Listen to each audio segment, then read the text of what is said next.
So this is our quarterly recap video for spring 2019 for the Collective Experience API. These past 2 quarters, Mary and I have worked on using Cerebro as a means of facilitating friendship building between users. To motivate this problem, making friends is difficult. First, it's difficult to form those initial interactions since there's limited opportunity in everyday life without awkwardness. And second, once you form those initial interactions, it's difficult to sustain them since you never know when you're going to see that person again. Third, building friendships while planning around our busy schedules is difficult since we might live in different parts of a certain city, and it might be difficult to figure out when exactly you're going to see someone or when to sort of make plans, make outings, things like that. Secondly, traditional media just does not cut it. There exists a friend and follow suggestion structure in social media such as Facebook and Twitter, but once you friend or follow someone, it's difficult to go beyond the shallow interaction of just simply liking posts. The overall sort of structure we're focusing on is creating friends through mutual friends, specifically through triadic closures. Essentially, there's one mutual friend between two strangers, and that mutual friend is used as a means of creating a friendship between those two strangers. So here's an overview of our contributions for the quarter. We created a theory of friendship development based off of literature that we read earlier on in the quarter, as well as through user interviews of new graduate students and transfer students who face the problem of trying to make friends in a new city or at a new university. We then designed experiences that we believed embodied the characteristics of this theory of friendship development, and we conducted 2 rounds of studies. The first was a low-fidelity-based SMS study that essentially allowed us to rule out the viability of certain experiences and iterate on other ones in order to improve them. We then connected a high-fidelity Cerebro test, which is still in progress, but is essentially involved using the actual Cerebro system to test our sort of triadic closure friendship development design argument. The core design argument begins with an overall theory of how people develop friendships. We see friendship development in this sort of structure where it begins with strangers who become acquaintances, who then become casual friends, who become close friends, and then intimate friends. Strangers are defined as two people who are unaware of each other, and the first impression makes these two individuals no longer strangers. This is ideally a low-risk interaction since the first impression can set the trajectory for subsequent stages in a relationship. Once beyond the strangers phase, strangers become acquaintances. These are two people who know each other and learn basic facts about each other, and it's characterized by superficial and low-risk interactions. Then those acquaintances become casual friends. This goes beyond high and by interactions, and the bonding factor is based on similar interests and activities. These friends are aware of each other's achievements and provide praise and support accordingly. And it's sort of an experimenting phase where you determine if two people can really hit it off. Next is a close friend stage, where essentially you determine that two people can escalate their relationship based on similar ideals, views, and worldviews. And last is intimate friends. It's two people who are invested in each other emotionally, personally, and invested in each other's development as people. It's built over time and characterized by shared vulnerability, insecurities, fears, etc. We see Cerebro as having the capacity to address the first 3 stages of friendship development because since the last 2 are based on individual people and isn't something that a system can design around. So essentially, we have users participate in a series of experiences designed to bring them together. The overarching characteristics, as mentioned earlier, is involving a mutual friend to increase comfort. Involving a mutual friend increases comfort since strangers have in each other, since the strangers presumably trust the mutual friend. From strangers to acquaintances, we have experiences that are informal and involve surface-level information. Making these experiences informal and focused on surface-level information increases comfort between the participants since they aren't revealing personal information to someone they don't know well. And surface-level information serves as a gentle introduction before introducing deeper conversation topics. Additionally, surface-level information directly promotes the sharing of basic information between users that explore similar interests. We then allow for freedom of expression in the way the prompts are structured, as well as the options for image submission. Freedom of expression allows participants to showcase aspects of their personality through the tone and diction of their responses. They can't be captured through the actual text of the submissions themselves. We involve experiences based on collaboration. This is drawn from literature based around icebreaker activities within organizations. Essentially, collaboration builds trust between participants and is handled in a sort of gamified manner.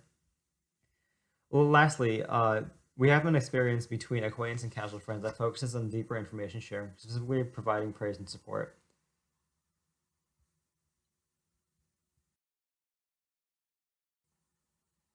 Here you can see the 4 experiences we tested in the high fidelity test of our experience. The first is an experience called Drinks Talk, where essentially participants in a place where they would order a beverage, such as a coffee shop or a bar, are paying for an experience and they're offered to share a picture of their drink and something interesting about it, which could be why they ordered it, why what they like about it, things like that. The second experience is mood meteorology, where essentially during the daytime, experienced participants walking outside would be pinged to share the weather and how it makes them feel. The third experience is a group shares experience where participants who are similarly as to the first one in an area where they would order a beverage would be paying for an experience and would be allowed to sort of create a virtual shares picture artifact and share something that they're recently been proud of to show in order to like embody the sharing praise and support aspect of our design argument. Lastly is the collaboration based experience, which is the imitation game, which essentially involves three participants. The first one is a creator who sees an initial image and must create it with objects around them. The descriptor then only sees the creator's image and has to create a description. And then that description is then given to the recreator, who must use solely that description to create an image. At the end of the experience, all participants see how the image changed over time. Here's a quick example of an experience.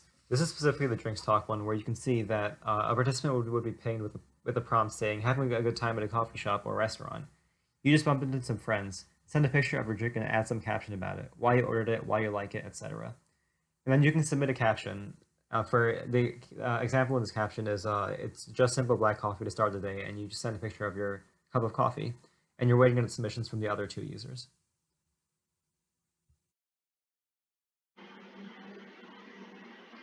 So to test the new experiences that we developed on the Cerebro platform, we devised a two-ish week-long study for people to use throughout their everyday life as if they were regular users on Cerebro. The participants in this study were people affiliated with DTR, either alum or current students, that consisted of two strangers and a mutual friend. And we determined these people based on what the mutual friend said their relationship was with the two strangers.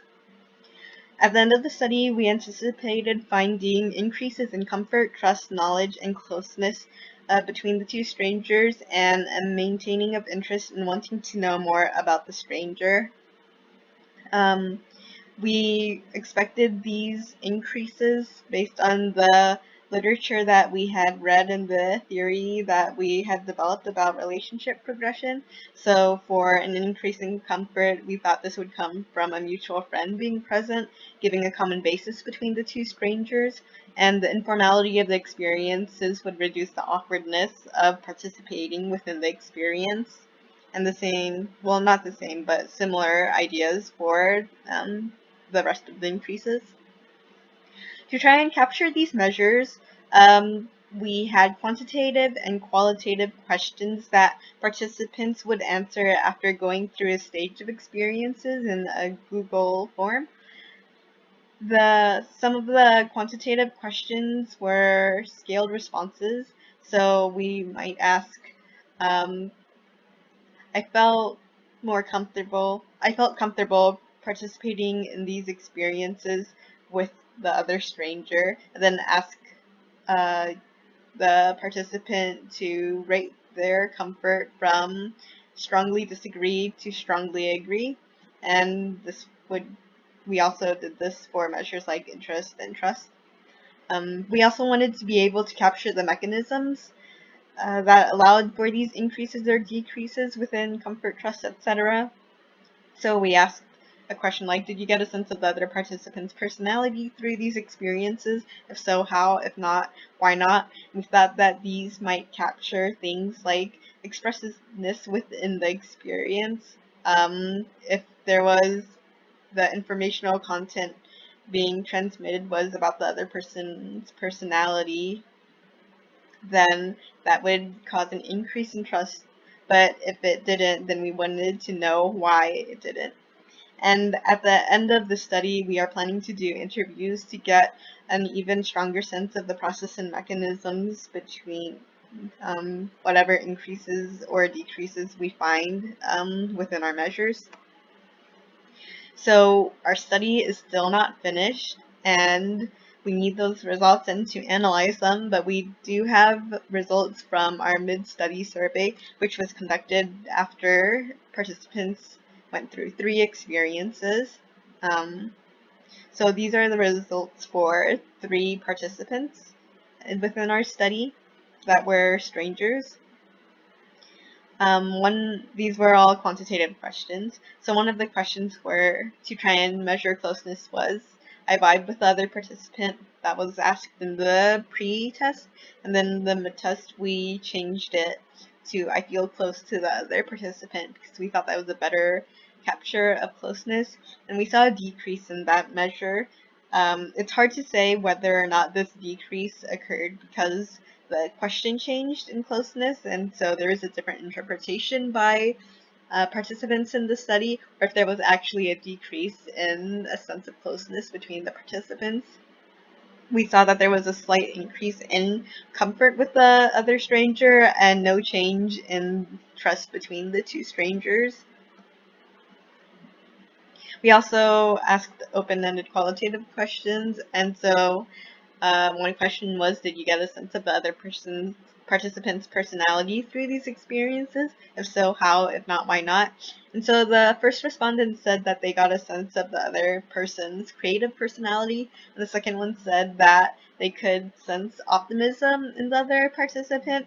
The third one said that because the experience had surface level information and was somewhat superficial, they weren't really able to get a sense of the other participant's personality. So our study was limited in a few ways. First was that we weren't able to confirm the relationship that the strangers had to the mutual friend. We only had confirmation from one side about the relationship. So we don't really know the strength of ties between everybody within this study. It was also limited in measuring closeness between the 2 strangers because of the different questions that we asked from pre to mid study. We saw in the results of the mid study survey that there was no increase in trust, and we saw that the superficial surface level content may not have felt rewarding. One participant said that because the information wasn't deep, they couldn't get a sense of the other participant's personality, and the superficial information made people feel like they didn't get to know the other participant better. Despite these participants were able to say more about the stranger than they had at the pre-study survey, but they didn't have a sense of actually knowing more information. So from this quarter, we were able to develop a method of making new friends even from strangers. Even though the strangers might be separated by distance and maybe limited in time. We created this method through this theory of relationship progression through stages with key characteristics. And from these key characteristics, we created and tested design principles for experiences that embody each of these stages of friendship.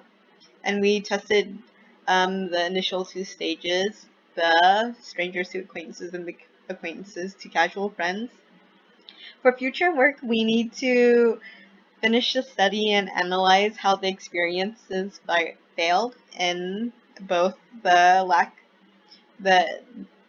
not increase in trust and the decrease in sense of closeness.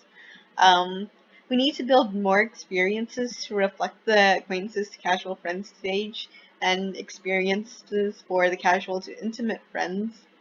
And with these new experiences, we could do a more longitudinal study than the one that we have right now. And that's it for this quarter.